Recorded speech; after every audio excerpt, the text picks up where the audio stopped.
Salamat tayo mga ka-friendship. Nawaswas na ko niyan mga ka-friendship kay nawashing ni og magabi. Gabi ang among washing day, washing night. Kay para na po may suga na kuryente. Kay wala man may kuryente pag adlaw, wala pa kami abot sa kuryente sa kalibutan diri mga ka-friendship. Diri kami sa Suok, kalibutan sa Palawan mga ka-friendship. So kaya di ini magwashing pagkabuntag magwaswas. Mauna o waswas pa more.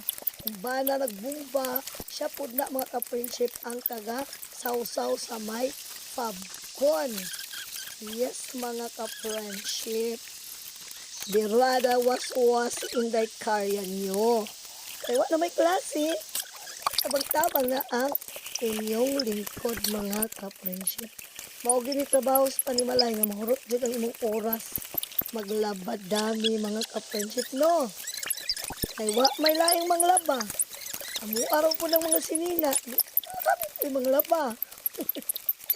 Kaya yan bakbak pang banlaw pang pabkon kay aron mo humot-humot po gamay ang atong ginasuot na mga sinina mga ka-friendship.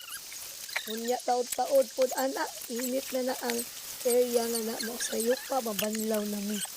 Wala meron pang wala na banlawan mga ka-friendship mga habol ay iberte ng init na pagtong ang atong beauty di anang damita mga ka-friendship. Kaya umaga pa lang nagabanlaw makahalay maka pauga og di mo ulan kay usahay ang panahon musungog-sungog mga ka-friendship nga Efting inita sa buntag, lipay-lipay kay ka, kay makauga ka og linabhan. Pagka humanin mong sampay, after few minutes, agoy, ningit-ngit ng kalibutan. Gani man kung pagpang hipo sa hinalay, kay ug maulanan, lain man baho sa mga hinalay.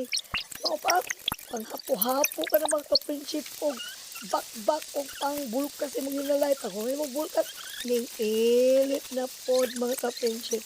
Mao ang ulo mo init na po sa kalagot na pwede lang magsampay, magbulkat, o man init mo, balik na po ay naku, amot na lang mga ka-friendship. Samo kayo ang earth sa ating ana nga mga panahon. Kaya, tagwanta lang, kaya usaon man yun nga, maumang yun na ang naturalisa sa kalibutan. Mag-antos gid sa tumang kagwapa ba ni or tumang kalisod mga ka-friendship.